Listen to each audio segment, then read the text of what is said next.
L'Hebdo africain, notre rendez-vous hebdomadaire en partenariat avec Timbuktu Institute. Chaque mercredi, nous recevons des experts sur les questions stratégiques pour le continent africain. Et aujourd'hui, nous nous intéressons aux conclusions du sommet des chefs d'État africains à Addis Abeba les 5 et 6 février dernier. Et pour en parler, nous sommes en direct avec Dr Bakary Samb, directeur régional de Timbuktu Institute. Bonjour et merci d'être avec nous.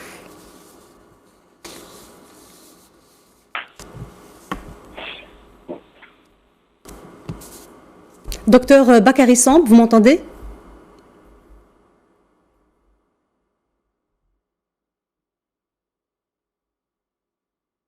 Docteur Bakary Samb? Oui. Bonjour et merci d'être avec nous. Alors, Bakary Samb, vous nous parlez depuis Nouakchott, où vous participez au Forum africain sur la paix. Justement, malgré un sommet africain assez chargé, quelle y a été la place des questions sécuritaires?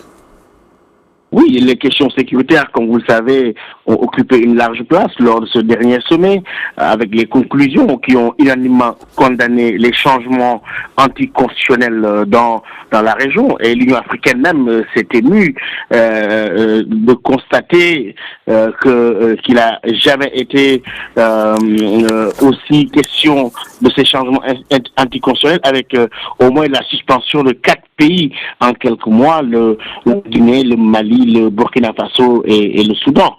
Donc la question sécuritaire est toujours là, avec des pays qui ne sont pas encore stabilisés sur le plan sécuritaire, mais qui sont entrés dans des crises politiques profondes.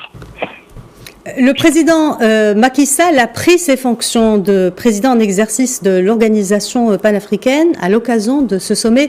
Quelle nouvelle dynamique pourrait-il impulser à l'Union dans un contexte de fragilité des États de la région?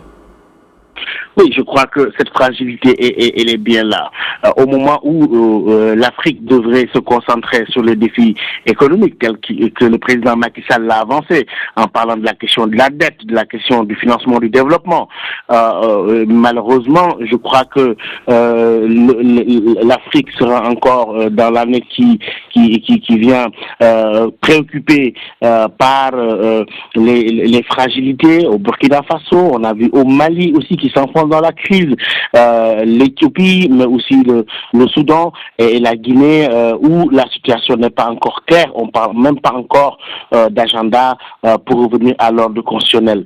Pendant ce temps, des grandes questions restent suspendues, telles que la force africaine en attente, la gestion de la sécurité, la mutualisation des forces, la mutualisation des différentes forces africaines. Et je crois que aujourd'hui, l'Afrique est devant un défi assez important. Là où elle devait se concentrer, conformément à l'agenda 2063, aux questions de développement, la mise en œuvre de la ZLECAf, etc., malheureusement, le continent se mettra aussi à gérer des questions sécuritaires qui deviendront de plus en plus marquantes aujourd'hui sur l'agenda de l'organisation panafricaine. Bakary Samb, au regard du partenariat stratégique entre Dakar et Rabat, pensez-vous que le Maroc pourra davantage apporter de la valeur ajoutée dans la résolution des conflits de la région? Oui, le Maroc, face à l'option du tout sécuritaire qui jusqu'ici n'a pas donné des résultats, a proposé des choses assez importantes, notamment dans la prévention de l'extrême violence, dans la formation des imams, l'engagement de la Rabita des ulémas africains, la fondation Mohamed VI, etc.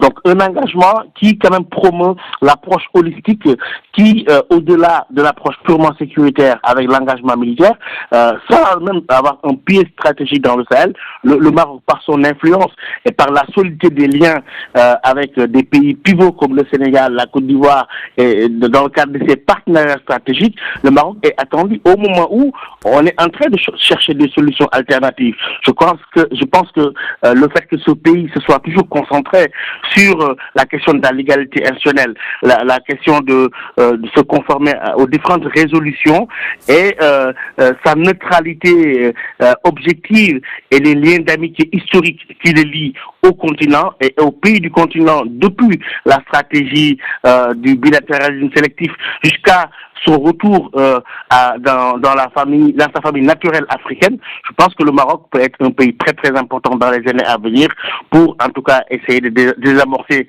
ces crises, notamment dans le cadre d'une présidence sénégalaise, si l'on sait les rapports historiques et le partenariat stratégique entre Rabat et Dakar. Bakary Samb, merci d'avoir répondu à nos questions. Je rappelle que vous êtes directeur régional de Timbuktu Institute. Merci.